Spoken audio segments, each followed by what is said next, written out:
I had a question today on how to cure an anxiety-related stutter. I love that question because I had a debilitating stutter for many years that was so bad it made me give up on some of my passions, my dream job, and really any social situation where I might have to speak.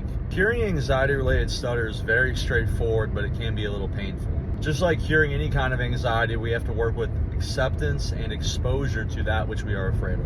Now, this is only going to work for anxiety-related stutters, not some kind of a functional stutter, like if you have like spasmodic something or whatever, it ain't gonna work for that. A good rule of thumb though is if your stutter ever doesn't happen, like let's say it happens 98% of the time, but 2% of the time it doesn't happen, you probably have an anxiety-related stutter. And that means this shit's gonna work. So step one is to drop the fear of stutter. If you stutter, you probably hate the fact that you stutter. You're afraid to stutter around people. Consider yourself someone who stutters, and you try not to put yourself in situations where you may stutter. We're gonna flip the script on this completely. You need to accept that you might stutter. You need to accept that you will stutter. And step one is accepting that you're gonna stutter and putting yourself in as many situations as possible to bring that stutter out so that you stutter and you do it on purpose. One of the easiest ways to do this is just to call up your local Walmart and like ask them, hey, what kind of fish bowls do you have in stock? I literally did that exact thing so many times just so I could practice letting myself stutter to people. It's on the phone, so there's like a layer of anonymity and you can do that. You can get that experience. It can be a little bit less scary.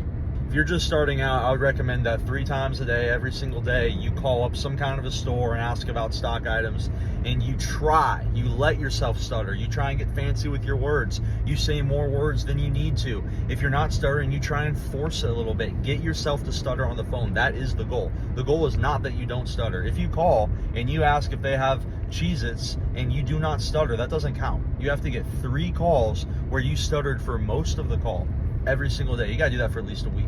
What we're building here is repetition, stuttering, and not caring. If you have an anxiety-related stutter, it's because your nervous system is keeping it alive due to the fear of stuttering. When we take that fear out, the entire balloon deflates. Once you've been practicing the phone calls for about a week, I think it's time to step it up a bit. I recommend going to a Walmart and asking employees there about stock items. You're gonna walk into a Walmart and say, hey, where are the toothbrushes? And you're gonna let yourself stutter. You're going to do this once a day for a week. Go into a store, ask about a stock item, compliment someone's shirt, but stutter. Have the experience stuttering. Smile while you do it. Let yourself not care, okay? You're a human. You don't have to be perfect. It's that pressure to be perfect that makes all these anxiety-related symptoms and things just come out like that. So at this point, you'll be 2 weeks into it. And I have to assume that by this point, from this much exposure stuttering, you're probably going to notice that you're not stuttering as often. Why? Because you're less stressed about doing it. And when you're not afraid of doing something, a lot of times that thing doesn't happen to you. Now is the time that we change this self-identity. Because I have to assume that you consider yourself someone who stutters. You believe yourself to be a stutterer. It's time to let that shit go. And look, you still may like trip over your words at times or even stutter for a second. I still like trip over my words or stutter at times. It doesn't mean that I'm like a stutterer. Like everybody trips over their words at times, dude. We're talking so much, we're talking so fast, we're thinking of so many different things, and sometimes you go, ah, blah, blah, blah. It happens. So now you're going to give yourself the grace that if you still stutter at times, even if it's quite frequently because you're still getting used to this, it doesn't mean you're a stutterer. It means you're tripping over your words because you have a million things going on in your mind. You're going to let that self-identity deflate now. I'm telling you, once you've been applying this, once you are no longer considering yourself someone who stutters, when you do stutter, you're okay with it. You just let it happen because you're a human who is not perfect. And you do that for weeks, maybe months, you're going to realize that you don't stutter anymore. And if you do from time to time, it's not a problem. It's not something you're afraid of or embarrassed of. It's something that makes you human and uniquely you. Look, I'm telling you, if you do this, it's going to work. If you have an anxiety-related stutter and you do this, this shit works. It's based off of a concept called paradoxical intention coined by Dr. Viktor Frankl, a famous Holocaust survivor and psychotherapist.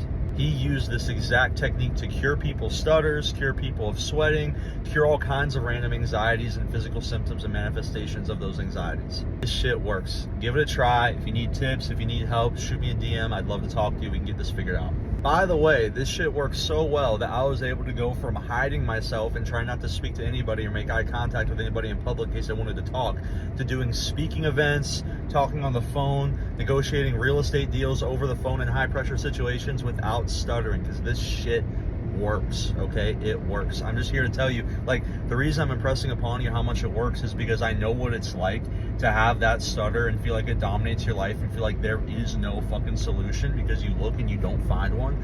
But I'm telling you right here, the solution is acceptance, exposure, and moving on with your life and letting yourself be someone who trips over your words at times.